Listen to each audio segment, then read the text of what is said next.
Good evening, everyone. Happy Wednesday night. Time for another episode of Mythic Conversations, the weekly Mythic Legions show where we talk about all things around this toy line, customizing tips and tutorials, and certainly some conversation between me and you. Thank you for everyone for joining. As I say every week, I look forward to this all day, if not all week. As soon as one show ends, I'm already thinking about what next week's going to look like, what we're going to talk about. So I'm happy that 7:30 is here, and it's time for us to have our weekly conversation. Also, thank you to everyone who is checking this out on replay, especially people worldwide who are, sleeping while this is running live. Thank you very much for your support through the replay as well. It is very, very much appreciated. Ryan, Drew, Anthony, as always, thank you for joining. Let's get this started like I do every single week with the introduction. Welcome to Mythic Conversations. If you're tuning in for the first time and you don't know who I am, my name is Jeremy Gerard. I'm a Mythic Legions collector and customizer.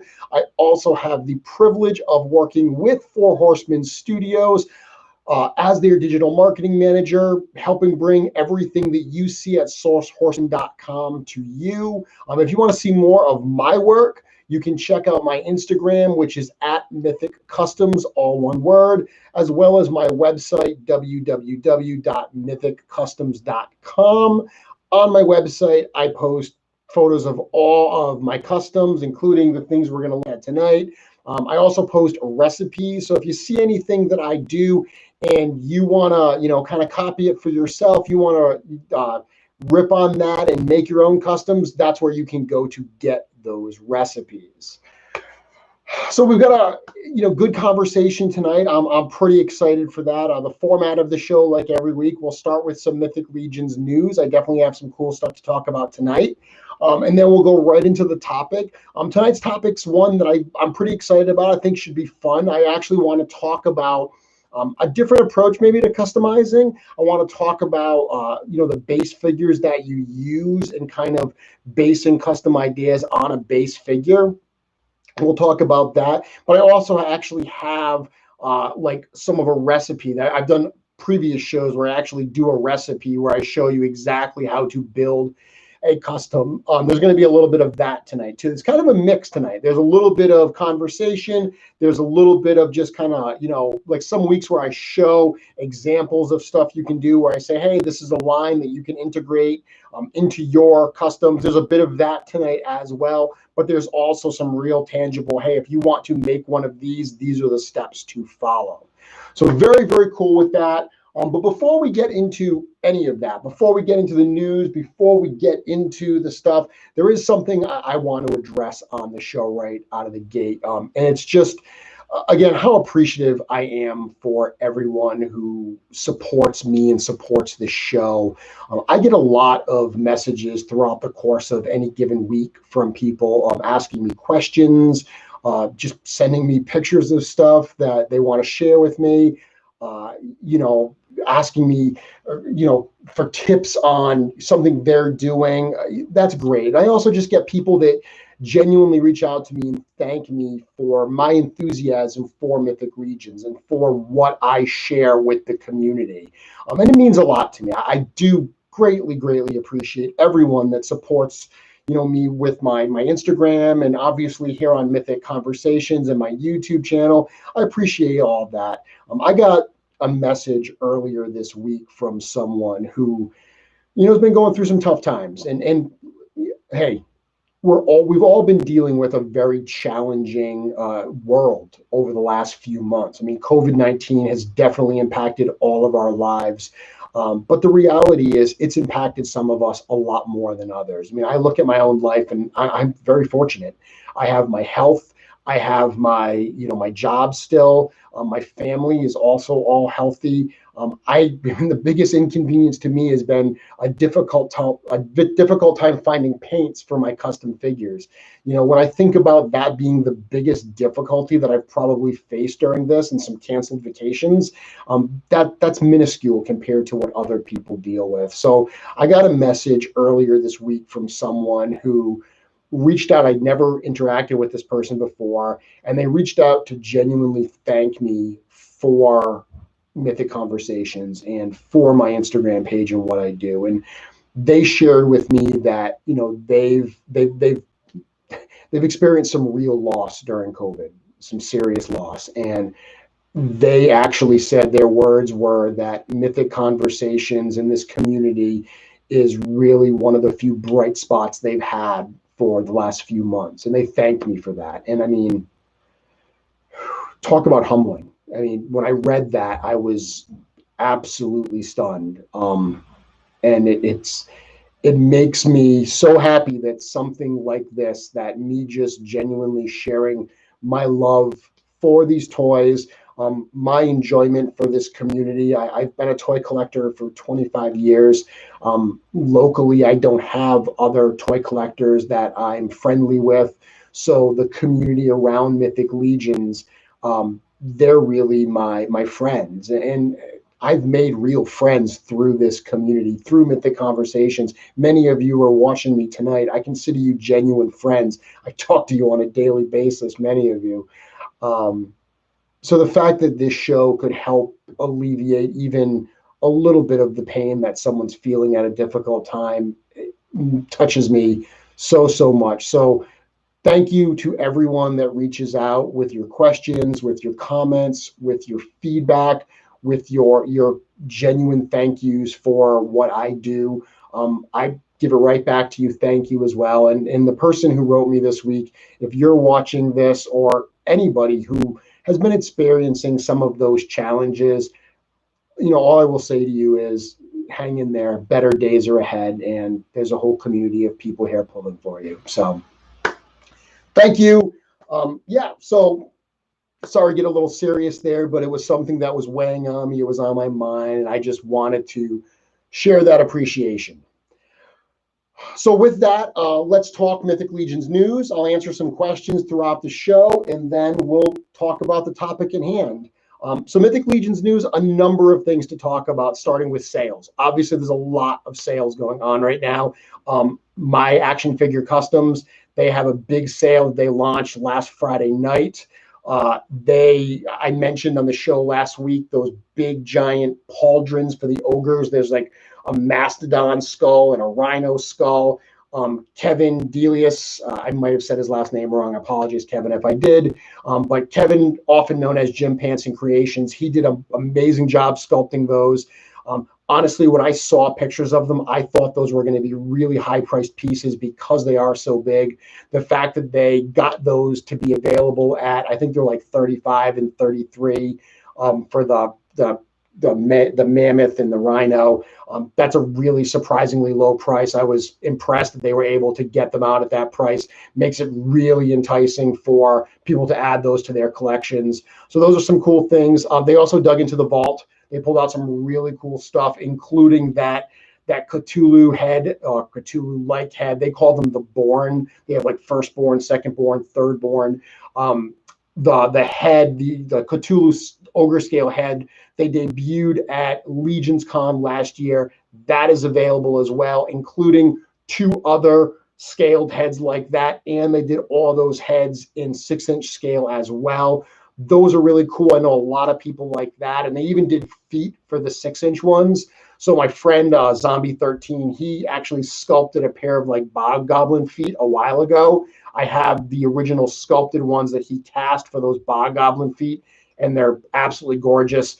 These are apparently an update on those feet. Obviously, they were turned digital. I would assume GD Lake turned them digital, because I know he's done that for like his cat feet. But those look cool as well. They also pulled out some other stuff from the vault, vampires and some skeletons and stuff. The bottom line is there's a lot of cool stuff that I'm sure people are really excited for. I know they're always excited to get stuff from the vault as well as get new stuff. So wide variety of cool things available for my Action Figure Customs right now. As far as news goes, they dropped a big piece of news actually yesterday, I believe, that they're going to be partnering with Matt O'Toole, commonly known as Castle of Power, to put out some of his heads. So if you watch my show, you know that I have raved about Matt and about Matt's work for years. This is one of Matt's dwarf heads that I have in my collection that I put on my blacksmith dwarf.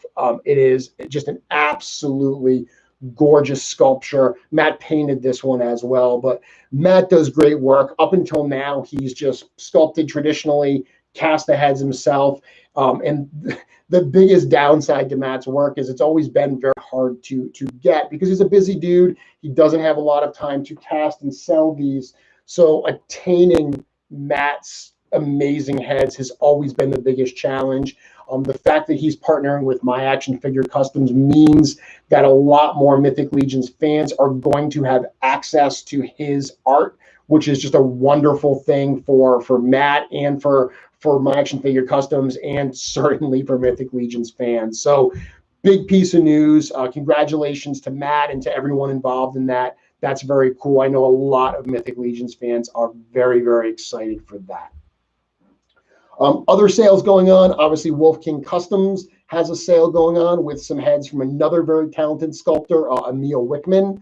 I did paint a handful of pieces for that sale. I believe most of the painted pieces are sold out now. I think there might still be a few vampire heads left, but those are cool. There's some great stuff. Emil's a wonderful sculptor, so obviously the Wolf King Custom sale is going on now as well. That goes on until Saturday, I believe. And the other thing that I wanted to point out, I talked about this on my show last week. Last week's show, I talked about different 3D printed companies and their heads. And this is one that I showed last week. Last week, it's actually black now. I did a little bit of spray painting on it, getting it ready to use. But this Cthulhu head is by a company called Teal Titan. Last week when I showed it, it actually was bluish because I hadn't painted it yet. I had just gotten it last week. So I had some thoughts about this now that I've had it in hand for a week that I just wanted to update what I said last week. First off, I made a mistake last week. After the show, I was contacted by the gentleman, Mark Kruger, that runs Teal Titan. I gave the wrong price. Last week when I showed this head, I said it was like $83. That was incorrect. It's actually, I believe, $73, $72, $73. So I did overshoot it by a little bit there. So I wanted to update that. Also just wanted to talk about the piece. So I mentioned last week that the piece is expensive. Even at $72, that is a pricey piece. I did talk to Mark about this. The bottom line is he's an artist. He's a creator. He didn't sculpt this himself, but he's bringing this to the Mythic Legions community. And he's doing it in a very small run. His first run was very small, and there are significant costs attached to getting the sculpt, getting them printed, et cetera, et cetera. He did say he is working to try to lower that cost. I know this weekend he actually did a little bit of a sale. He made them a little bit cheaper. The reality is it's a gorgeous, gorgeous sculpture. I just saw Dustin Yoke post some pictures of this head for the whole What's on the Desk Wednesday thing that a lot of customizers do. And he put some paints on it. He actually put it on an Archimedes body, so it was like grayish. When I did the My Action Figure Customs Cthulhu head, I did that on an Archimedes body because I didn't want to go generic Cthulhu. But this one I'm actually going to put on green. I'm going to do an actual Cthulhu-like head.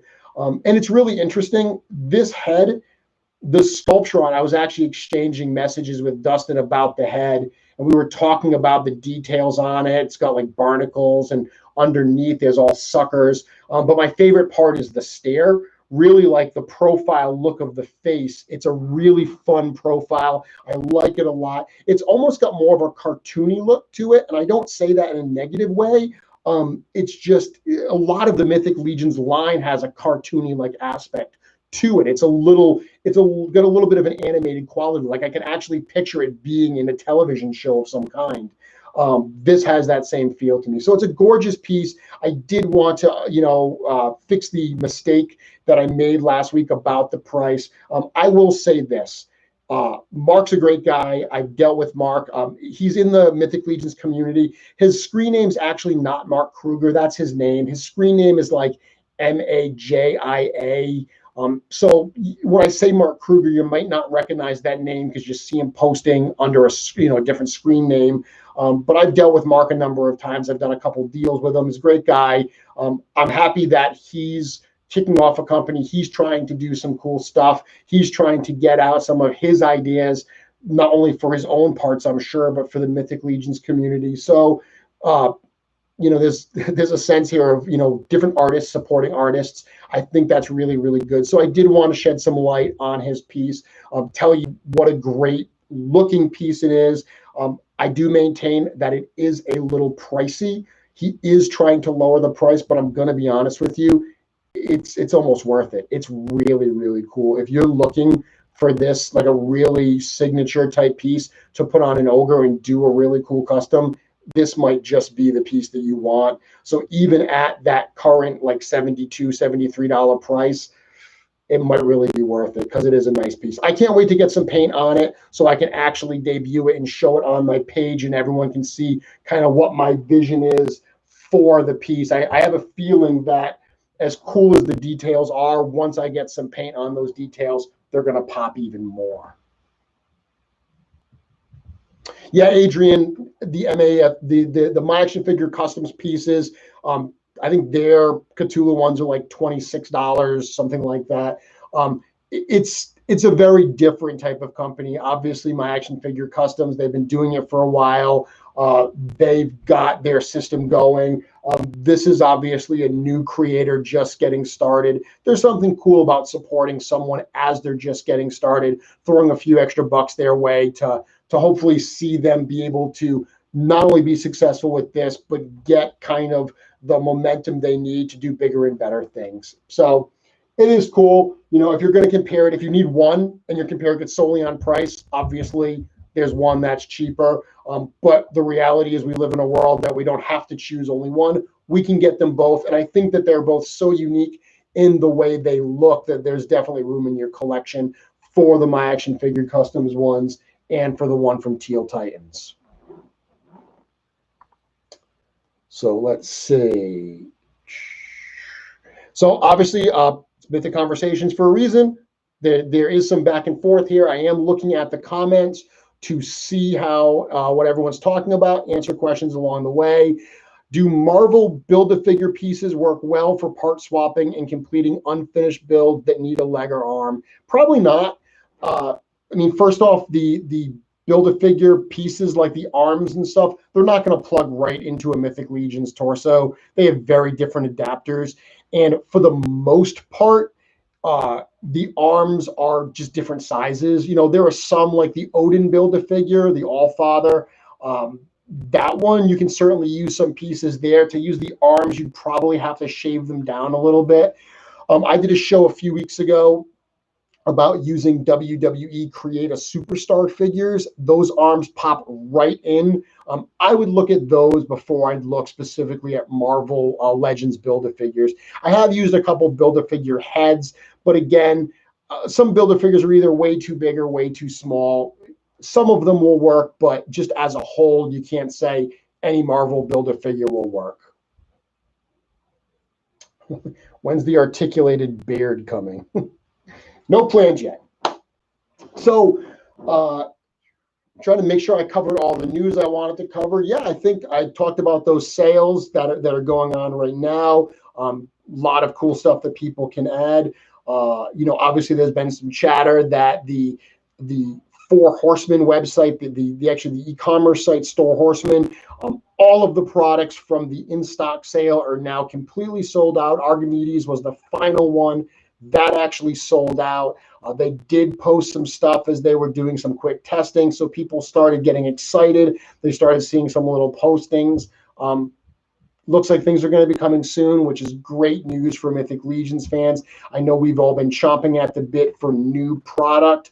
It's crazy when we think that the last new wave, because there was All-Stars, a few months ago, but All-Stars, with the exception of Lord Dragul and Dorina Onerous, I don't know if I said those correctly, but with the exception of those two new characters, it's all reissue figures, which are great. because there's a lot of fans that never had access to them the first time. And there's customizers like probably many of us on the video here that were excited to get them for our customizing. But an actual new wave, we haven't seen that since literally last summer with G-Con when they showed the Aether wave. Now they are showing Aether fine cuts. There was another one posted today of the red shield soldier, which just looks wonderful. And you could really see some of the new parts in that. A new torso, new shoulder pauldrons, a new neck piece, and of course that new head.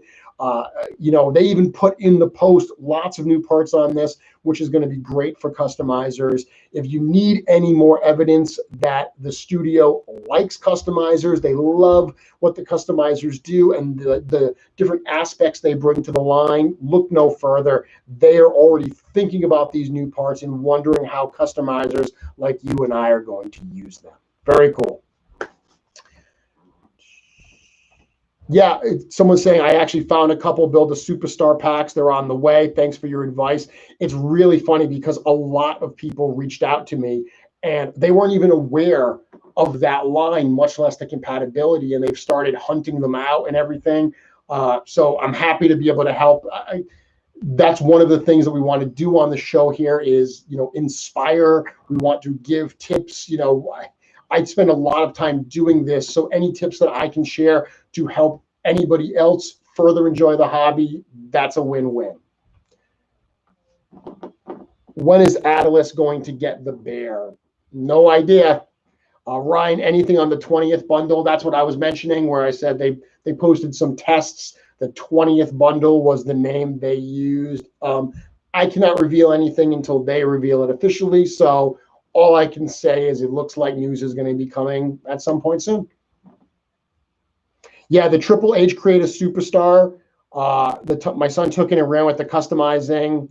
Yeah, the Triple H one, that's the big barbarian one. I talked about that on the show. That comes with a cool shield. It comes with a cool helmet. There's just a lot of really great parts in that one set. And most of them have some pieces you can use. That's one set that I felt had more than some of the others. So the topic that I want to talk about tonight is kind of what I call backwards customizing. And I don't mean backwards as in like misguided or bad customizing. I mean customizing from a different perspective, from the perspective of starting with a base figure and determining what you can make with it. So a lot of the customs that I do, and I'm sure a lot of my fellow customizers do as well, we don't start with a base figure. We start with an idea. And what I mean by that is if I say, hey, I want to build a dwarf blacksmith, okay? I haven't figured out what figure I'm going to use yet, what base figure. I have an idea. And then I start thinking, okay, what base bodies would work really, really well for a dwarf blacksmith? So I'm very quickly going to say, well, Torgon Redfin. Torgon Redfin has the bear chest, the bear arms. I can picture a dwarven blacksmith having those bear areas here. I mean, I actually have a dwarven blacksmith here that I built long before Torgon was available. Talking about WWE Create a Superstar figures, the arms on this are actually from that line. I really like the fact that they had the leather gloves. But my point is that if I wanted to build a blacksmith, and I said Torgon's the one I want to use, now I have to go hunt down a Torgon. So now Torgon sold out a few weeks ago, and now he's going up in price. I just saw them for like $100 a piece. Again, a month and a half ago, you could get them for $50 all day on Big Bad Toy Store. That's not even the worst example. Imagine if you wanted to do like, say, like a 1.0 style male angel. So I've done a number of like angel, like archangel, warrior angel type customs. And a great base figure for that is Gideon Heavensbrand, or maybe Sir Ignatius, or even maybe a Gold Knight Legion builder. Well, those are three really hard to find figures right now. If you want to use a Gideon Heavensbrand to make a custom, you're probably looking at what, like $300 to get a Gideon Heavensbrand right now?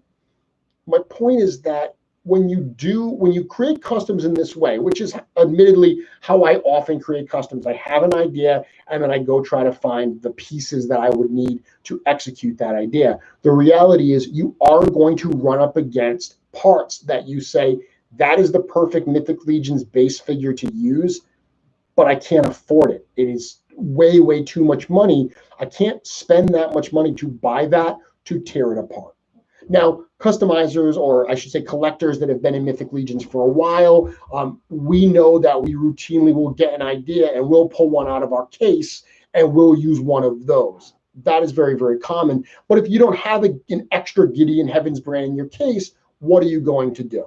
You have to probably move on from that idea or compromise that idea. And I know that I'm someone who, once I find the perfect body to use, if it's unattainable, I don't want to compromise. I would rather pass on that idea for now, hoping maybe I can get the base figure down the road, rather than compromise and use a base figure that I don't think is going to make as effective a custom.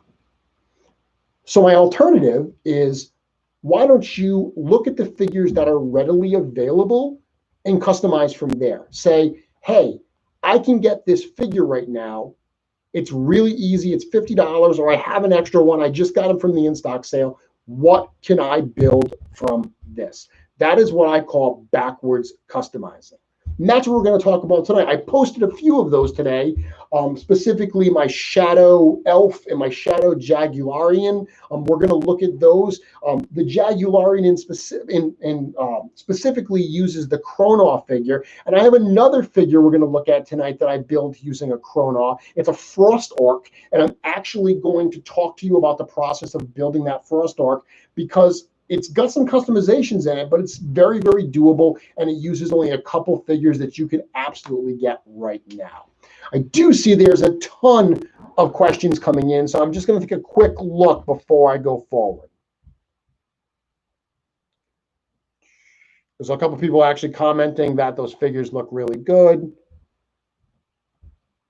Yeah. Dorclair, thank you very much. Yeah, work with what's available. That's what we're going to talk about tonight.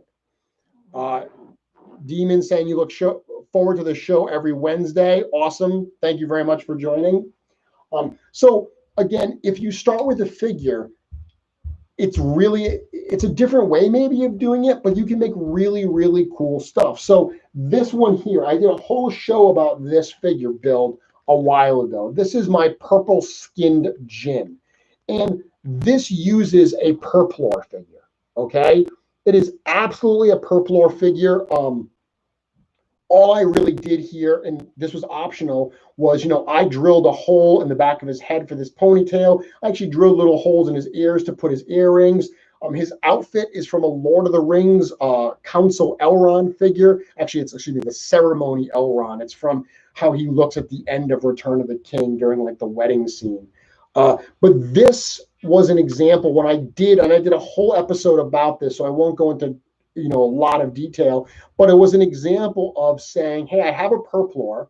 I already have him displayed as the cat. Maybe I already have him displayed as an orc, or maybe I just don't want a purple orc. What else could I use that for? When I did this, I didn't say I want to make another Jinn, and I wanted to have purple skin. I said, hey, I actually have always thought that with a ponytail, the orc heads look like Jinn heads. So this was an example of starting with a base figure and working backwards. So I mentioned the Kronnaw figure. So this is a figure. This is, was just in the in-stock sale. I'm sure a number of people picked this up in the in-stock sale. They probably picked up extras. They're still available at Big Bad Toy Store and other places as well. Now, people are doing some really cool stuff with these. The great thing about both Kronnaw and Purplore is I see a lot of people using them to make barbarians and green orcs, which is incredibly inventive. The reality is, fleshy barbarian type characters and green-skinned orcs are both in very short supply right now. There is going to be a green-skinned orc coming in the Irithyr wave, but right now, if you want a green-skinned orc, you're paying some big dollars. So I've seen a lot of people repainting Purple Orc figures and Kronnaw figures, either with green skin to make an orc or with like flesh colored skin to make a barbarian. The Kronnaw actually, I think, is a great one to do that with, because the Purple Orc has the bare chest, 2 bare arms, 2 bare legs. That's a lot of paints you have to do. The Kronnaw is mostly armored, so you only have the bare chest and the 1 bare arm that you have to worry about painting. I think that's really, really cool, because whether you paint it green like an orc or flesh like a barbarian, you don't have as much painting you have to do.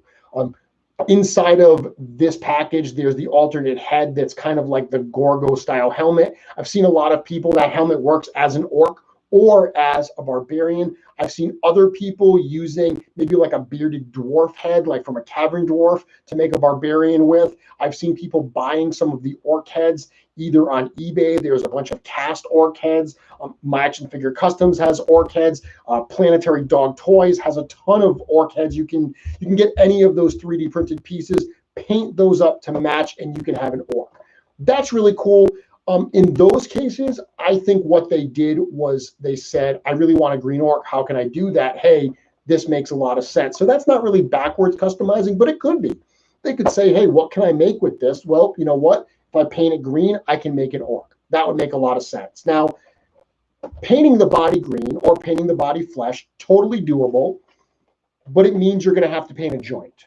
So I just did a video the other day about like painting basic tips. I posted that here on my YouTube channel. And one of the most common questions I get about painting is, how do you paint joints? Painting joints is a huge headache. The reality is, when you look at these figures, there's not a lot of clearance where those joints are. So when you paint, you're going to get, that paint is going to create more of a thickness in that joint. So when you move that joint, it rubs. Additionally, because there's going to be areas, depending on how you flex that joint, there's areas that are exposed and there's areas that are hidden at any given, position that you put the arm or the leg, whatever joint you're using. It's hard to paint all of those pieces. You have to keep moving it to get the parts that are hidden to paint those. And then as you move it, you get some paint rub. If you're spray painting, that obviously I think is better, because spray paint goes on thinner. Obviously, if you're dyeing, then you don't have to deal with the thickness of paint. But all of those are a lot of work. And as my good friend Travis likes to say, I am a lazy boy customizer. I like to take the path of least resistance. So when I look at Kronnaw, I'm not thinking, hey, how can I paint that torso and that arm different colors to use this? I'm thinking, how can I keep it blue? What can I do with those elements being blue? I don't want to paint those, that I can still create something cool. That's really how I work backwards. So one of the things I did is I got a package in last week or week and a half ago from Planetary Dog Toys. And it was a bunch of pieces, a couple torsos, a couple heads that I had purchased from Saba and Julie that I was really excited to paint. And two of them that, ironically, when I bought them, I didn't intend for them to go together. But when I got them, they seem to work really, really well. One of them is this head here. Now, when I got this head, this Shadow Elf head, I absolutely did intend on that being a Shadow Elf. It's a really cool, he's got like a snare, he's got a scar across his face, kind of this mohawk. As soon as I saw it, I said, I imagine that on a Shadow Elf body. And guess what? Shadow Elf warriors are plentiful. They're easy to come by. They're still available on Big Bad Toy Store, as is the king of the Shadow Elves, Malachi Cinderhorn. Now, the Shadow Elf Ranger, that one is available for pre-order. So you can order it now, they just don't have it in stock. This uses the Shadow Elf Warrior. So this is one that's totally available right now. Well, when I got this head, and then I got this head as well. So this is one of the cat customs, or the cat heads that Saba and Julie have done. Now, Saba and Julie are obviously really, really talented sculptors. They've done a number of big cat type characters, lions, tigers, things like that. I really liked this one. He did this a while ago, and I had wanted to buy it. I was just waiting for an opportunity that I wanted a few other things as well so I could add it to the order. When I got it and I saw that it almost had kind of like a mohawk, and then the Shadow Elf had a mohawk as well, I said, you know what? I'm going to make them a pair. I'm going to do them together. And the great thing is the blue on, Shadow Elves are blue skinned, and this was blue skinned. So that worked really, really well for me. I liked how that tied in. So what I did was I mixed up some blue, and unfortunately I couldn't find an out of the bottle perfect color to match the Shadow Elf skin color. So I mixed a few different colors to get something that I thought was close. And it ended up being remarkably close. It worked really, really well. There's not a lot of skin on here. There's just the neck. So there wasn't a lot that I had to match. But I painted this up first. And I mean, realistically, all this is that head. I gave him a different shoulder pauldron because I wanted to use the spiky shoulder pauldron on the cat. So I wanted him, the Shadow Elf Warrior normally comes with, a nicer shoulder pauldron. I wanted to use a spikier one to tie them in. And what you'll notice is I painted kind of the edges on both of their shoulder pauldrons, the edges. I painted this copper type color on both of them to tie them in a little bit. So I painted him. And then when I got to the Jaguallian, I realized that while they're both blue, they're slightly different colors blue. They're not the exact same color. So I already had my paint mixed. I wanted them to match perfectly. So I was going to paint that color blue. Now, here's what I did, because that's one of the questions that people ask me all the time is, how do you match the color blue on the head to the color blue on the body? There's a lot of people, Nikki, Dennis, they do like really, Zombie might even do this. They do really complex color match charts where they know exactly what formulas they're going to use to match. I'm not that organized. I tend to guess. So I mix things up. I try it. What I will do is I will, take off the head and I'll put a little bit of paint kind of on the back of the neck where it's going to be hidden anyway, just to see if I'm getting close. But the way that I really matched this body, it's a secret, I cheated, okay? And what I mean when I say I cheated was I painted the head, but I also painted the body as well. Now, I just told you I want to take the path of least resistance, but here's the thing. I wasn't changing the blue body from blue to green or blue to flesh. I was changing it from blue to a slightly different shade of blue. When you do that, it's okay if that joint is slightly off in color. The reality is a lot of the joints from Mythic Legions figures, if you look at them, the joint pieces are a slightly different color than the rest of the body because the joints are made of a different plastic than the body pieces around it. So sometimes the paint just adheres to it different, I guess. That's part of the line. I've noticed that on a number of figures. So that's what I did here was I painted the head, and using that same blue that I had mixed up so everything matched, I just lightly, very, very lightly went over the rest of the body. If you compare this side by side with an actual Kronnaw, you could tell that they are slightly different color blue. But just in seeing pictures, it looks blue. You probably wouldn't realize that. So that's one of the things I tell people all the time. If you do have a green skinned orc and you're trying to paint an orc head, get as close as you can.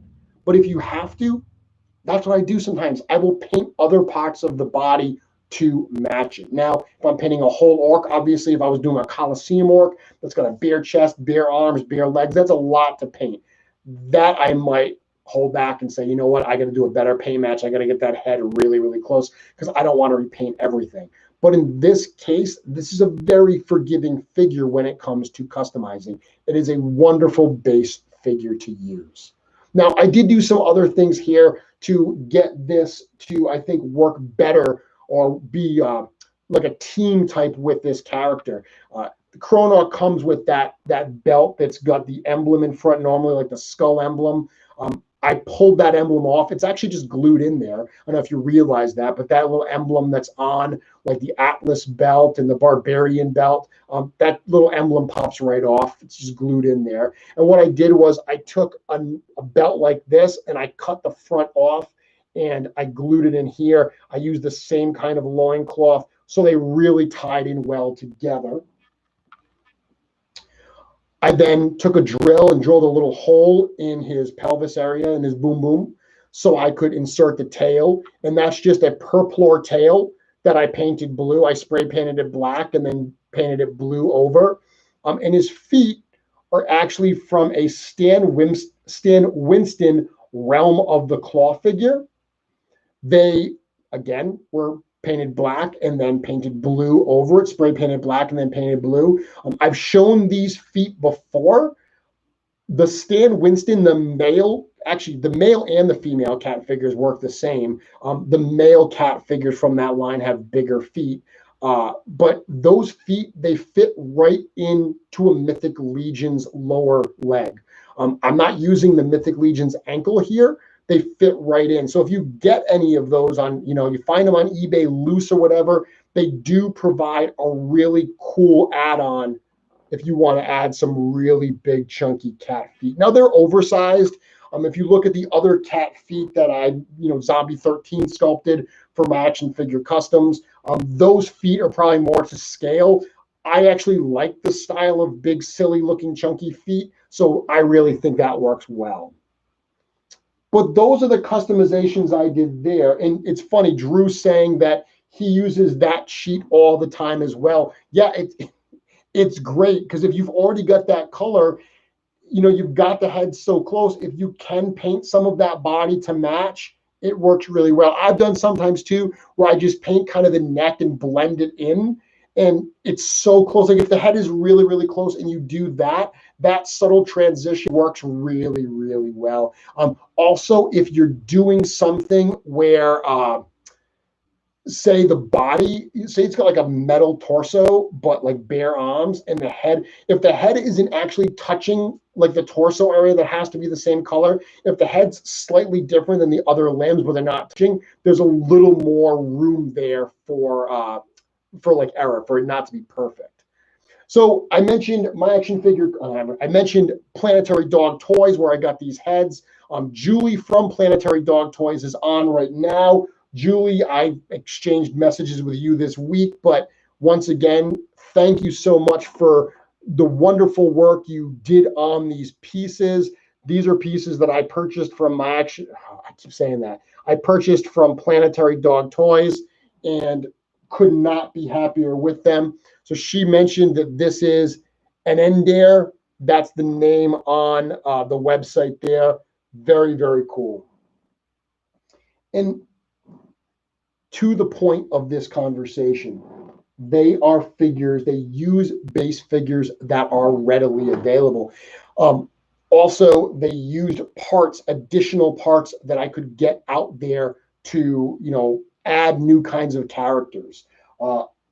It's funny, when I actually got the cat head, I originally got it to put on a purplor. And then when I got it in, I said, you know what? I don't need another purple cat. I have purplor. I don't, what can I do here? So putting it on a blue body, I didn't have a blue cat. I thought that was a lot of fun, and making him like a Shadow Jaguallian to go along with a Shadow Elf, that for my storytelling kind of aspect of this, which I like to add to the customs, I thought that worked really, really well. So Master Hoarder says, Store Horseman just posted, prepare yourself for FH 20th. There you go. So you can see they're doing that while I'm here. Julie, thank you very much for the kind words on the customs.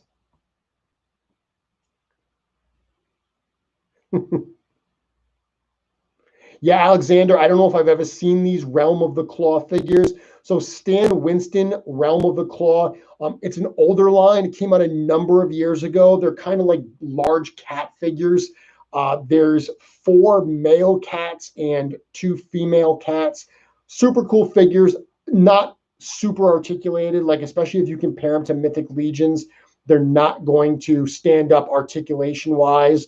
The heads are too big as well. I know a lot of people have said, hey, can I use those cat heads on Mythic Legions? The female cat heads might work because they're a little bit smaller, but the male cat heads, they're too big. I think it would look a bit too large in my opinion. I've had them, I've tried them.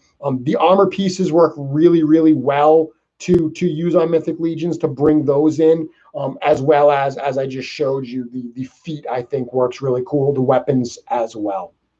So speaking of that, let's look at another example. So a few months ago, I did what I called a blind box custom. And what that was I had someone reach out to me and say, hey, I'd like to purchase a custom from you, but I want it to be a surprise. Can it be a blind box? So basically what they did was they gave me a budget, and then I asked them some questions about what kinds of figures they liked.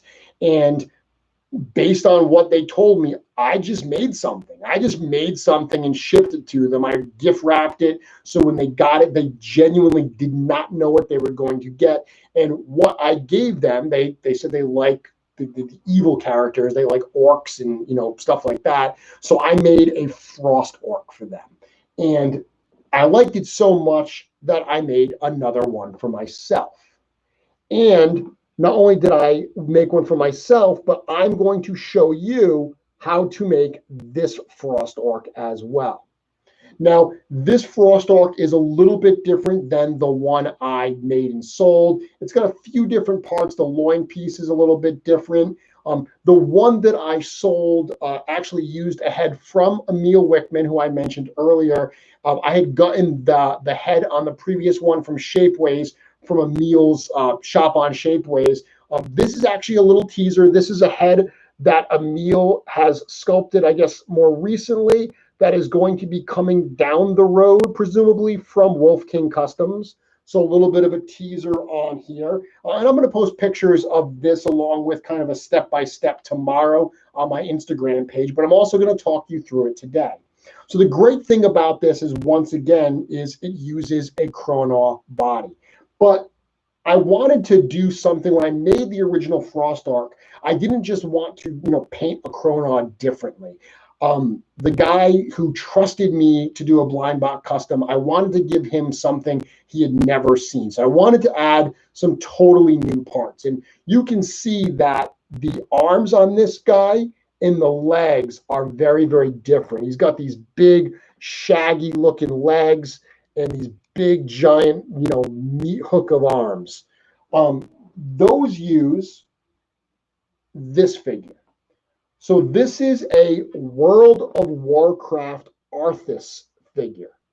It's from their Heroes of the Storm line.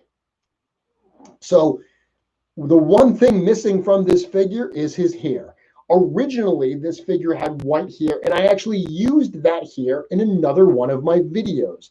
If you watch the Mythic Conversations episode, where I do the breakdown and actually step-by-step build of the Shadow Elf Dritz from the R.A. Salvatore books, when I did that kind of Dro Elf Dritz, one of the things that I did was I used the hair from this figure and I glued it on the inside of the Elf Ranger's hood to get that look of the hair kind of cascading out of the hood. The reality is that is only one of the pieces you can use on this figure. This figure here is possibly my favorite fodder figure that you can buy from Mythic Legions. It has so many usable pieces. So I just talked about the hair that was originally there, using that for Dritz.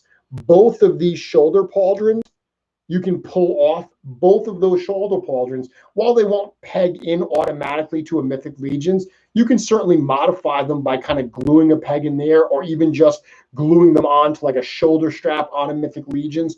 But those are really two really cool shoulder pauldrons that you can use. I've used the cape on stuff. I've used the belt on pieces. And tonight, what we're going to look at is the lower arms of this figure and these lower legs. Both of those are pieces that I used here on my Frost Arc. okay? And really easy to do. So the first thing that I will show you is if these lower arms on Arthas, if you heat this up, now that's what you're going to have to do. You're going to have to use either hot water or hot air. I like to use the hot water method when I'm doing something like this. So I have a mug, and I've mentioned this before, but it bears repeating. I have a mug that I only use for action figure customizing. It is not something I drink out of my morning coffee. It's specifically for customizing. That is important because if you're going to be putting plastic and heating plastic in it, it's probably best that you don't use it for anything else. I have that mug. I fill it with water. I put it in the microwave for 2.5 minutes, and then I drop this in. Let this soak for 60 seconds or so. Pull it out onto a towel to catch the water. Be careful when you do that because water will get into joints, it will get into seams, and it's hot water. You don't want to burn yourself. But what's going to happen is the plastic is now going to be softer and malleable, and you will be able to pull that arm out, okay? If it gives you any stress, if it doesn't feel like it's coming, put it back in the hot water. Put it in there for longer. It should pop out easily. And what you're going to find with the arms is when you pull them out, they end in a little peg. And the arms for the Kronnaw figure, for any Mythic Legions figure, if you remove the lower arm at the elbow, what happens is that lower arm has a peg as well, and the upper arm has a little hole. Well, this peg here can go right in to this upper arm. I did not customize this in any way other than popping that in. That is all that is. Let me get a good angle for you here that you can see. All that is that lower arm from the Warcraft figure popped inside of the upper arm from Kronnaw. Now, obviously, you have to heat up the Arthas to remove the lower arm. Then what I would suggest you do is take that piece and put it in the refrigerator or the freezer for 20 seconds, because you want that peg, you wanted it to be nice and soft to pull out, but now you're going to insert it, so you want it to be not like malleable. You want it to be a little harder. The upper arm for Kronnaw, you're going to heat that as well so you can remove the lower arm. While that upper arm is still soft and malleable, you're going to take that Arthas arm and you're going to pop that right in. That's exactly what you want to do. Super simple. It takes seconds worth of time, and you get the pieces that still retain all the articulation. Very, very cool. Now, the lower legs are a little bit different. They are a little harder to deal with because what you're going to find is same process. Put them in the hot water. At this point, if you're just on the arms, you may have to heat that water up again. But what's going to happen is when you remove the legs here, they end in a peg. But when you remove the legs from the Kronnaw, the upper legs also end in a peg. So you basically have two male connectors. They're not going to go together. What I do here, you can see, if you look at the back of his legs and compare it to the back of his, these have these extra pieces, kind of the knee area. I cut that knee area out. So what I did here was with that lower leg being very, very soft and malleable. Let's see if I can pull this out to show you without breaking it. Oh, see, the fit is so good, I can't even get it out. I'll talk you through it, and you can check out the pictures tomorrow where you can see the step-by-step that I did as I was building it. Basically, what I did is with the legs removed from Arthas, I took an X-Acto blade and I cut that top part out. Basically, cut it off from the top of this fur to the top of the knee where that peg is. I mean, really what you want is right at that fur line is where you want to cut it. And what you're going to end up with is a flat surface.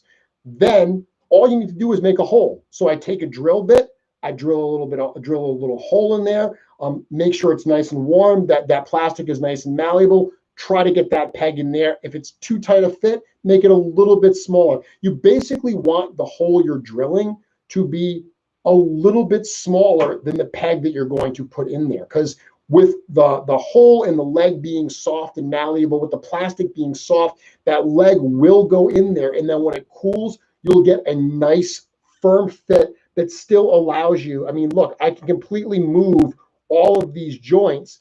It's not, sometimes you see customizations where they add body parts and it looks great, but if you move it, it's not going to work anymore. You lose the articulation point. There's no loss of articulation in this figure at all. Really, really easy to do. And just doing that, just adding those arms and those legs, give your orc a completely different kind of look. Not hard to do at all.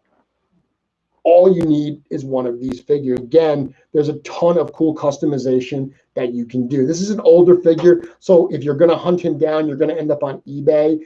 I've mentioned this before. I think I talked about this when I did the video on Dritz. Actual Heroes of the Storm figures are a little harder to come by. A lot of what you're going to find are probably Chinese bootlegs of it. I've even probably gotten some from the US that might have been bootlegs. They're really hard to tell the difference. Personally, from an ethical standpoint, I try to buy the original ones if I can. Sometimes you just don't know, to be honest with you. But there are Chinese bootlegs out there as well. They usually run you like 25 bucks or so. Now, for the head here, you can do a variety of things. I just mentioned all the different orc heads that are available to you out there. You can go get any of those. You can do what I did on the Jaguallian. You can paint the head, get a blue paint match to match the body, paint the head, and then you can paint the body as well if you have to get them to match really, really good. I did actually reach out to my friend Nikki Nicole Cheney to ask her, hey, have you found any out of the bottle paint match for the Kronnaw body? And she actually said, I have, and I got that information from Dennis Derby. It's interesting, and I've said this before as well, but while there's a community around Mythic Legions collectors, there's there totally is a community within the community of customizers. I know a lot of times when I have a question about stuff, or if I need a certain part, there's a group of people that I can reach out to say, hey, do you have any of these lying around in your fodder bins? Have you found a paint that works really well to match this goblin or Kronnaw or whatever? So that little group within a group, Nikki got the information from Dennis and she passed it on to me. She recommended a color from Citadel called, I don't know how to say it, but it's like Araham Blue. It's like Hahiraman, something like that. To be honest with you, I have it in the text message, but I went back and forth with Nikki for quite a while that day, so it's buried in there somewhere. But it's a blue color, Ahriman, something like that, blue. I did order one. It's not in yet, so I haven't used it, so I could tell you how close a match it is. But the fact that she said that's the closest she has found is good enough for me. To do this custom, I obviously didn't have that color. So once again, I paint matched the head and then I did the body. If you don't want to use a third-party head, one head that you could totally use as well is, we're talking about using existing figures. Well, if you have a Kronnaw and you have a Purplor, if the Purplor is displayed as a cat, you actually probably ended up with an extra orc head. This, if you look underneath it, you can still see some of the purple. This started out life as a Purplor head. And I can't put two heads on the figure. So I think a lot of what people are doing when they are painting those green orcs, they're using the Kronnaw body, and they're probably using that extra orc head that came with Purplor. So I painted this up only to show you it as another option. The fact that, you could totally, you don't have to go third party. You could totally do that and put that orc head on, and you could have a cool frost orc like that. Or you can get two.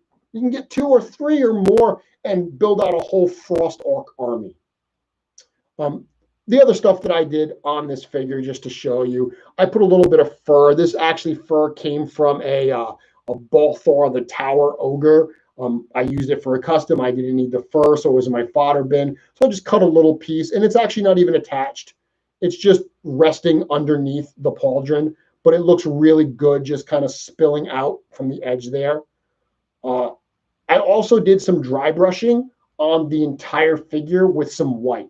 So I wanted him to have that like snowy look. It looks especially good on the armor when you do a little bit of white dry brushing on the edges of the armor, the Warcraft armor. It looks really, really good. And I did that for the head as well. And then obviously for this head, I gave him a little bit of war paint. But that's not even the head that I'm going to display him with. I just did that for literally the sake of the show. I am going to display him with this cool wounded orc head that Emil has sculpted. Really, really cool. Oh, some people asked too. The sword that I gave him, actually, this is a weird piece. This actually came from there was an old Lord of the Rings line by a company called Toy Vault. It came out years ago, before the Peter Jackson movies, and therefore before the Toy Biz Lord of the Rings figures. But they did a number of Lord of the Rings figures that were based obviously more on the books because the movies didn't exist then. But this sword came with, they did a bunch of Balrog figures. I picked up those Balrog figures actually to use wings. The wings work really cool in some of the customs that I was doing, but it came with this sword as well. So I used this. I just really liked it. I repainted it, and I think it looks really good with the Frostalk. So again, a couple examples there of just rethinking the approach to building a custom. Look at Big Bad Toy Store. Look at all of the figures that are available, or look in your stock of figures that you have and think, what could I do with that particular figure? Instead of thinking of a kind of character you want to create and then trying to find the perfect base body to use, start with a readily available base body and think, what can I add to this figure that would be really, really cool?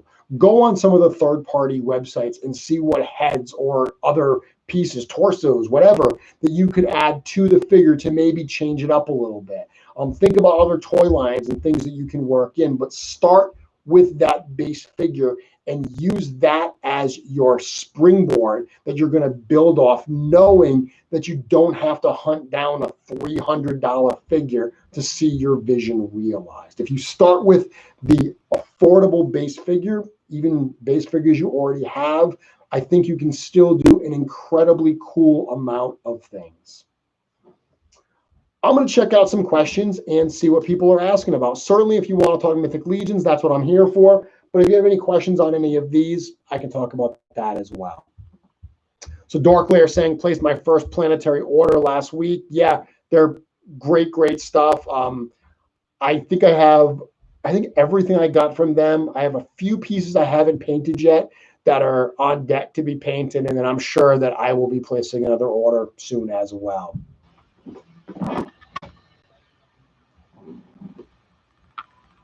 So Data Links saying, I get so many ideas from these, stuff I would ever have even known about. That's the goal. That's the whole goal. Like I've said many, many times, because I spend so much time working with these pieces, and I've done it for years now, there's a lot of stuff that I have. There's a lot of knowledge that I have that I genuinely enjoy sharing. And it's kind of an all pay it forward type aspect, I think, because for every comment that I get where people say that comments and shows like this inspire them, ideas that I share inspire them, I'm always inspired by the other artists that I see as well. I routinely will see things that they do that I'm excited about. And there have been some instances where they do something and I say, hey, I want to do that as well. I want one of those for my collection. But more often than not, stuff they do inspires me in different ways. It makes me think of my own ideas. This cat head, I'd be lying if I didn't say that this was largely inspired by Nikki Nicole Cheney. If you follow Nikki Nicole Cheney online, and by the way, if you talking about painting tips and tutorials, not only am I sharing those here on my YouTube channel, Nikki on her Instagram channel, Nikki Nicole Customs, she shares a lot of painting tips and tutorials as well. But the cat heads that she painted from Planetary Dog Toys, she did such an amazing job. Like, I painted a couple of the lion heads, and I loved how they came out. Like, I loved the way my paint jobs came out. And then Nikki showed her realistic paint job on the lion, and I was just like, what? Completely jealous, but in a great way. Like, not jealous in like an envious, I wish she wasn't so good way. Jealous in the way that seeing how good she was made me say, the next cat that I do is going to be better than the last one I did, because I'm inspired. I'm inspired by her work. So seeing her work, and this is obviously, I'm talking about her realistic lion. This is not a realistic cat at all. It's blue. But just seeing the quality. And you know, one thing I learned from her is looking at her pictures, I looked at the teeth. I looked at the teeth and I said, hey, really interesting. And that's something I struggle with, how she does the teeth. So I looked at how she did it, and I just recorded a video about this, but I'll share it here as well. And I don't have the piece with me, but one of the things I noticed on Nikki's customs was a lot of the customs she was doing somewhat recently had a wet look to them. And I mean wet as in like the teeth and the tongues, they like glistened. And then I noticed that actually some Mythic Legions figures have that as well. If you look at the ogres, like the Kurzog figure, the teeth are kind of like shiny. So I was looking at Nikki's work and I said, well, she's not using like a glossy overspray, because that would make everything glossy, not just these select areas. And she actually introduced me to this little Model Masters kind of paint overlay that you do. It goes on clear, but it's shiny. And once the paint is dry, she paints that, she brushes that on to tongues and teeth and stuff like that, and it gives it that shiny look. So on this figure, I did it for the tongue and the teeth and the nose and even the nails down here. And it doesn't, you're not going to see it really well on my camera, but when you see the pictures that I post, or you saw the pictures today, you might have seen it a little bit. And in person, it's very, very obvious. Again, I shot a whole video about that wet look that'll be on YouTube probably later this week, where I actually show the materials. So you can check that out.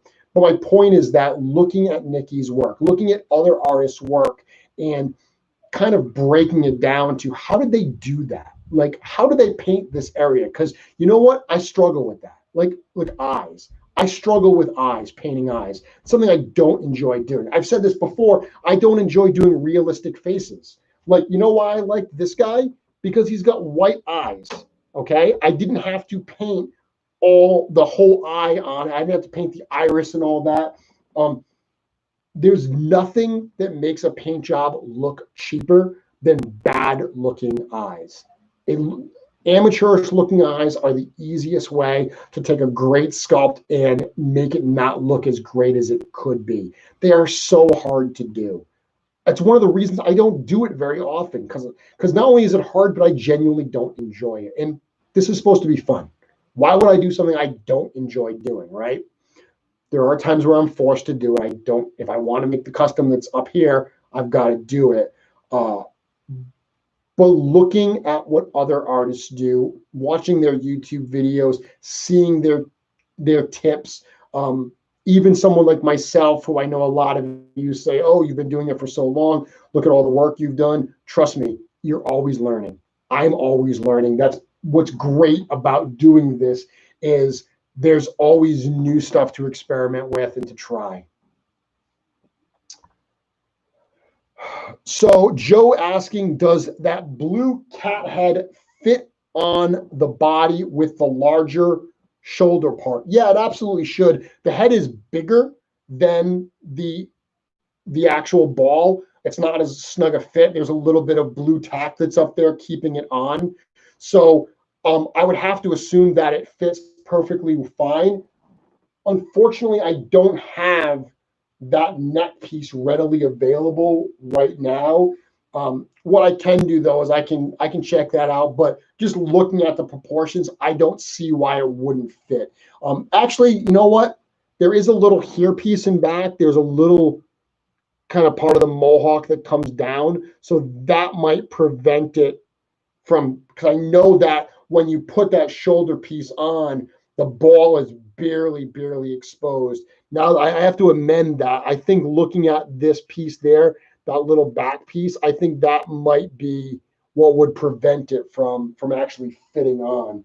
Like I said, unfortunately, I don't have one right in front of me that I can test with. Oh, Drew, that's a bad pun right there. Would you be lying about it? Alexander, now I'm looking at more figures for fodder. Absolutely. Again, if you're looking at this one, it is a great figure for fodder. Like I said, I've used the pauldrons, the hair, the arms and legs, the belt. I've used almost every piece. When it's all said and done, you basically end up with, actually even the head. If you use the head itself doesn't look as cool because the hair is missing. But I've even one time, so I had the head separate with the hair included, because I've probably bought 10 of these over the years, but I had the head separate, and I had someone, I was selling a bunch of parts. I had that, and I had in the picture, I had someone buying a bunch of pieces off me, and they asked me what that head was from, and I said, it's from a Warcraft figure. If you want it, I'll throw it in for you. I don't need it. They were buying something anyway. And they said, well, does it fit on a Mythic Legions figures? And it didn't. It didn't fit right out of the gate. If you pop this off, the hole is too small. So I told them, I said, you want me to Dremel it for you before I send it? I don't mind. Take me a few minutes. They said, that'd be great. Go ahead. So I Dremeled it for them. And if you don't know how to Dremel a head, there is a video here on my YouTube channel on how to do that. But I Dremeled it, and I actually had to test it on a figure to make sure that it worked. So I had a Dark Elf figure with me, and I popped it on, and I was like, wouldn't you know, that looks really good. So even the head, if you don't use the hair the way that I did for the Dritz figure, the head is pretty cool as well. Rosedale Studios says, it's funny you're covering this topic. I just got Kronnaw and was thinking of custom scenarios and how I could emphasize his original blue color body. I immediately thought Frost Ice Death Knight. Yeah, that's exactly where I went to. When I had to do that blind backs custom, I looked at what was available, what I had in my box of figures that I haven't customized yet. And I had a few Kronnaw figures, and I said exactly like you just did, well, what can I do with Kronnaw? And I thought the exact same thing. Well, I don't want to paint the blue body, so what can I do? I also have a soft spot for kind of like the Frost characters. I keep saying Frost Orc. I think I called him a Tundra Orc just to change the name up a little bit. But I did a whole series of Frost Goblins. I love my Frost Goblins, and I've done other wintry type characters as well. One of the things I did, so like the Frost Elf, and I'll show you while I'm right here.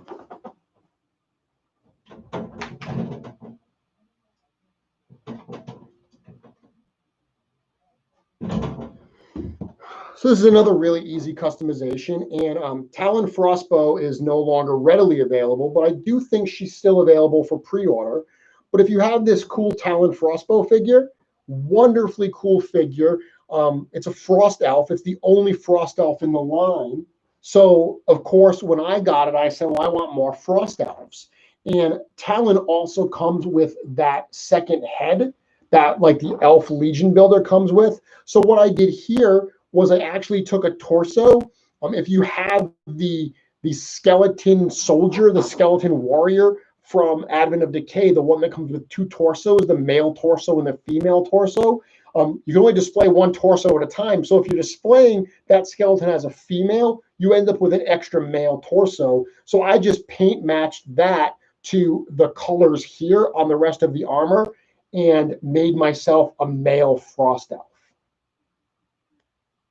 So that was a little talking about the Frost characters. I really, really like that. And again, Kronnaw is a perfect one to do that with.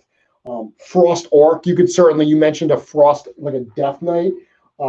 I showed Kronnaw with this extra head that I did from Purplore. But again, Kronnaw comes with that Gorgo style helmet with like the silver horns. If you put that head on here, that'd look awesome. That'd look really, really cool as kind of like a Frost Knight, Frost Death Knight type character.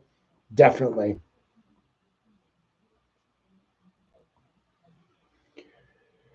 If you wound up wanting to reuse that extra orc head for an orc that wasn't a Frost Orc, would you just paint over it or would you strip it? I don't strip anything. I've never stripped any of the Mythic Legions parts. I paint over everything. So most of the time, I would just paint right on top of it. Wouldn't even necessarily base coat it out.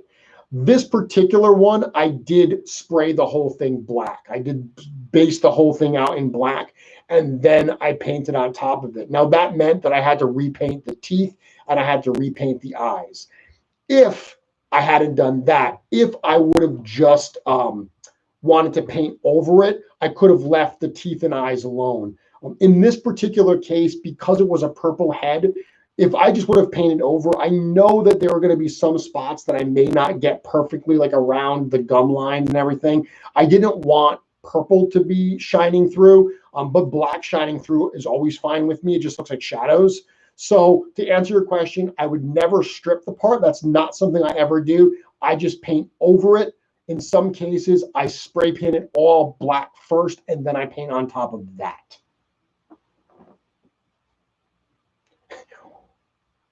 Okay. Amy's saying, last week's show about using WWE figures for customs, are there any toy lines you know of that have similarly compatible parts for female 2.0 body figures? Not that I have seen. The only arms that I know of off the top of my head that I know plug in like completely articulated icons, and I don't think they look right. They're like, I mean, first off, they're clothed arms, like they're cloth on them, and they look just a little too small, like a little too short for me. So even though they fit right in, I don't think they look right. Amy, I will think about that if I can come up with any examples, but I'm not, in all the customs I've done, I'm not remembering any body parts that are just easily pop right into 2.0 bodies the way that I was mentioning the arms of WWE Create a Superstar do with 1.0 parts. Have I tried the Funko Magic the Gathering parts? I have not ripped them apart. Those figures I always found to be really super cheap looking, so I never purchased them for that reason. But I've never actually tried like I know there's a couple female figures from there, like it's like an elf looking one, there's like a fire looking one. I've never tried it personally. I know there was a point that they were super on clearance, and I missed that point, so I'd have to probably spend a little bit more to get them now, but it's not something that I have tried personally. Rosedale Studios saying, I'm constantly saving Mythic Customs images off of Instagram for inspiration, and I have a ton of Nikki's stuff saved for such occasions. Thank you very much. I'm happy to hear that. Again, as I've said before, that's why I put stuff on my website. That's why I make it readily available so people who want those recipes can get them. It's funny. My website actually went down last weekend, and I didn't even realize it at first. I got contacted by a handful of people over the course of the weekend letting me know that my website was down. So I hadn't even gone on it. They're the ones that made me aware because they were going there to look at photos, to look at recipes. That's why I maintain it. It has actually a fair amount of work to maintain it. I was going to stop adding stuff to the website probably about a year ago. And I put a question out there to my audience. I said, hey, do you actually get value out of the website, or are you just using my Instagram? And I got such a resounding yes, saying we do like the website. So I, absolutely want to keep doing that if people find it valuable. But I found it really interesting that my fans knew it was down well before I did. And it actually had to do with a server move. They moved, my website got moved from one server to another, and it wasn't compatible with the new server, so they had to fix something. But thank you to everyone that reached out to me and let me know that. So for Rosedale saying that you saved those pictures. If you haven't been to my website, I'm going to assume you have, but mythiccustoms.com, that forwards you over. I always use that name whenever I talk about my website, just because it's easy to say and to remember. But my website, my personal website for 20-something years has been pumpkin-king.com. That's what I've done for my my professional portfolio and stuff. So all of the toy stuff, all the Mythic Legion stuff is just hung off of that. But whenever I do any kind of marketing, I just use mythiccustoms.com. Like I said, it's easy to say and remember. Alexander saying the Frost Elf is so bad ass. I'm partial to Frost style too. Yeah, it's just a cool style. It's just something I like. And now that I have enough of those kind of like winter characters now that they work really well together. Yeah, the male Frost Elf, super easy to do too. It was really, really simple. I ended up painting the body. I'll have to get out the paints and post it online. But the body was just almost like a grayish color that I painted the base. I painted that base color. I think I based it out in black, painted that. And then to get that kind of sheen, I just took a cheap Craft Smart like silver and dry brush that on really, really lightly. And it just gives it the shine like the rest of the armor. If you put it side by side, it is actually a little bit off, but because it's that centerpiece, it is off by so little that it doesn't matter. It actually looks like it's intentional to be like that, but super, super easy to do. And all the other pieces on here, I mean, it's a little fabric cloth cape I added. And this belt is actually from a Marvel Legends Malekith figure. It's almost the exact same color as the strap that comes with a Talon Frostbow anyway. So I use that, but it's an example of a really easy custom that you can do that you can get some mileage out of. And it's also an example of one of the things that I like to do is, I like to play within the realm that they have. They give me a Frost Elf. I want to make another Frost Elf. I think that's really fun to do, different, but I also like to, add stuff that they don't have. Okay, well, they haven't created this type of character. They don't have Frost Orcs. They don't have Shadow Jaguallians, so I'm going to create those as well. Once again, one of the great things about Mythic Legions customizing is there are so many different paths that you can take. Chris, thank you very much for the kind words on the Frost Orc. So that's the presentation I had for tonight. We've got a few more minutes. So if there are any additional questions, I'm certainly here to answer those questions. Figure out what's going on. Once again, the Frost Orc, if you dug that today on the show, I am going to share that on my Instagram page tomorrow. While I was building him, I took some pictures. I took a picture of him completed that I'll post, but I also took pictures along the way of the different parts and kind of step by step. So between what I talked about today, I know the camera doesn't always make it easy to see things. Hopefully the mic's a little bit better. I actually did buy a new microphone this week. Previously, I was going through my webcam and using the audio from the webcam as well. So I finally decided to upgrade the mic, got myself a nice microphone. I think that hopefully will sound better. I recorded a few videos this weekend with the microphone, and the audio quality seemed appreciably better. Thank you very much, Rosedale. Yes, I'm not taking it down. No plans to do that. So any other questions before we call it an evening, before my good friend Drew launches into his signature phrase to end another Wednesday night? Wow, 8:53 goes by so fast. It seems like it was just 7:30 moments ago, right? So as soon as I get done with this, I'm already going to be starting to think about next week's show. And actually, I say that I'm already going to start thinking. I actually know what next week's show is going to be about already. Super excited to talk to you about that topic, and I'll start teasing that this week. You'll start seeing some new stuff that's going to really fuel the conversation of next week's show. Narnia parts. You know what? I've never used any parts from the Narnia figures. There actually are a couple different Chronicles of Narnia figures that were done. There were some that were exclusive to the Disney store that were actually really nice figures. I've seen people use the Lion Aslan along, like as almost like a pet with the Attila Leosair figure. I think it's a little small for that, because when I think of a lion, I think of like the scale of like the Motu Battle Lion figure, like something that's just huge. But that lion, the Aslan lion's good, and it actually does look nice integrated with Mythic Legions. I saw someone just the other day actually, ironically, use one of the Kitsune heads that I've spoken about at length, use one of them on a Chronicles of Narnia body to make like their version of a Robin Hood character. And it fit really, really well, but they weren't integrating Narnia body parts onto Mythic Legions. They were using that as the base figure and putting on the Kitsune head and probably using some Mythic Legions weapons and stuff. It looks really, really cool. Like, it certainly, scale-wise, it certainly seemed to fit. Ryan, you're very welcome. Alexander, I know that I've done Thieves, but do I think we'll get any Mythic Legions Thieves? So I'm going to answer this by first telling you that I don't actually know the answer. Like, I'm telling you that I don't, when I say, if I say something, don't read into it and say like, oh, Jeremy said this, it means they're coming. Which, funny, I'm going to talk about that in a moment.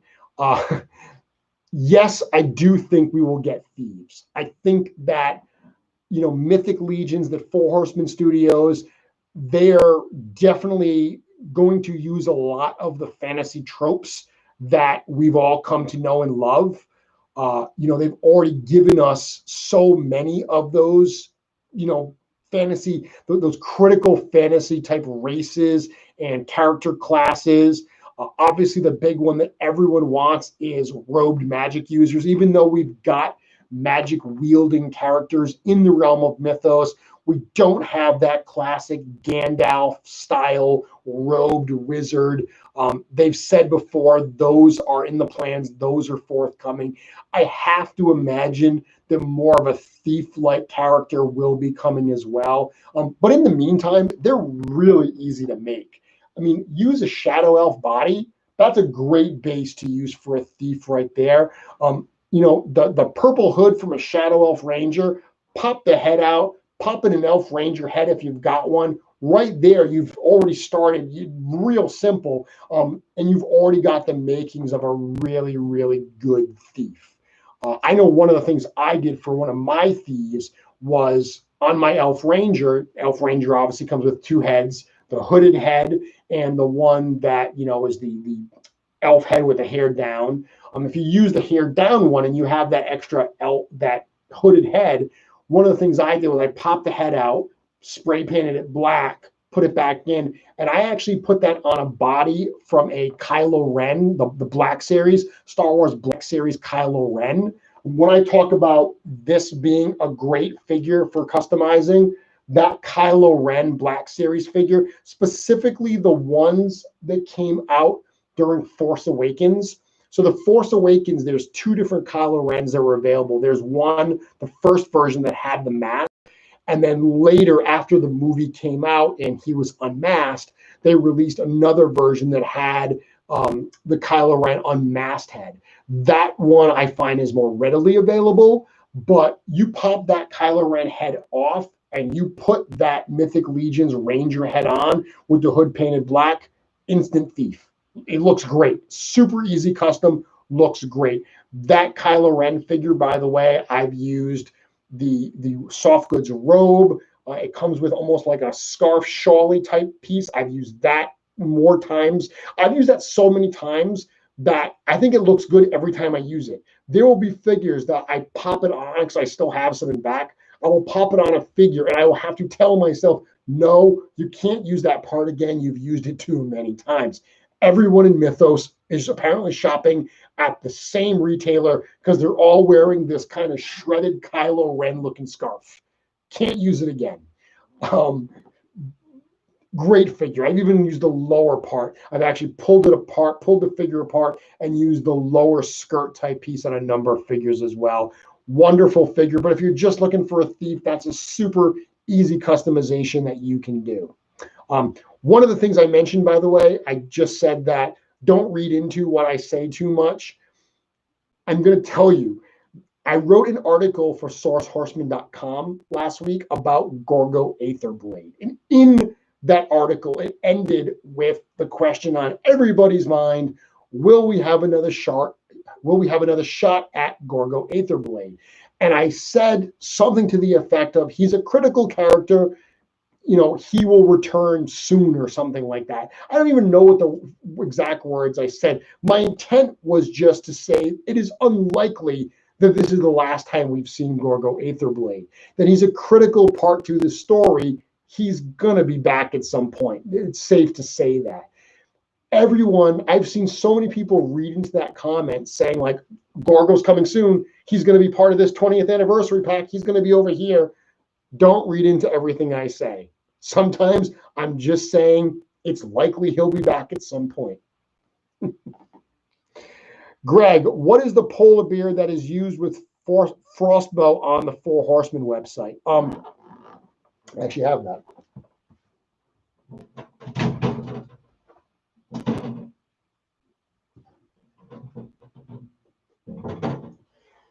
So you're referring to this guy. So this is an unarticulated figure. Looks great as a display piece. If you want to see scale, that's with the Frost Orc on it. This is from a company called, I believe, Safari Limited. I believe that is who makes this one. I'm looking for Safari Limited. So if you look up, I think I got this on Amazon. I've actually also seen this at Michael's Crafts.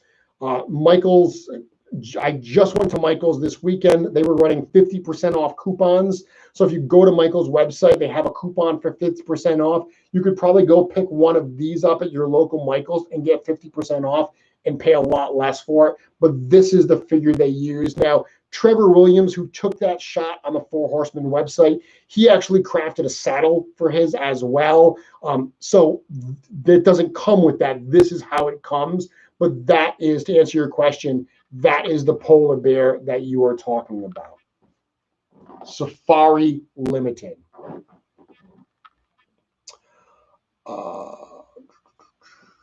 So Joe is saying the Gotham TV series Azrael is a perfect base body, just a little tall. Good to know. I actually used a similar scale probably, but I used the show Arrow. They have a figure called Dark Archer that was a pretty good base body that I used as well. Joe's saying specifically for a thief. Yeah, actually. Azrael, the Dark Archer from Arrow probably would make a really good thief as well. Leather-looking type armor. Joe does that a lot. One thing that Joe, if you haven't seen Joe Vassapolo's customs, they're absolutely wonderful. I'm actually going to be doing an interview with Joe for Source Horseman very soon. You'll get to see some of his work if you haven't seen it at like Legions Con or on G-Con. But one thing that I don't tend to do is I don't use a lot of base bodies that aren't Mythic Legions. My customizing tends to really be focused on Mythic Legions base bodies. Joe uses so many different kinds of bodies. I've never seen someone get so much mileage out of Marvel Legends and other lines and integrate them really, really seamlessly with his Mythic Legions customs. So look out for that on the website. That'll definitely be a treat for you. He does a good job, and he definitely has ideas of, hey, this base body, which is much less than trying to hunt down a Mythic Legions figure, works great for a thief or, whatever. Yep. Awesome. And Joe's saying, almost done. He's doing rewrites. No rush, man. It's all good. So with that, it is past 9 o'clock. I think it is time to call it an evening, close out another episode of Mythic Conversations. Once again, I am Jeremy Gerard. I'm your host every single week. Thank you very much for joining me. Thank you very much for all your kind words and comments, not only here on Mythic Conversations, but on all my other channels as well. If you're not already following me on YouTube, definitely do so. You'll be notified not only when stuff like Mythic Conversation goes live, but when I post any other videos that I do. I am trying to post more tutorial videos down the road. I might even do some review videos. Who knows?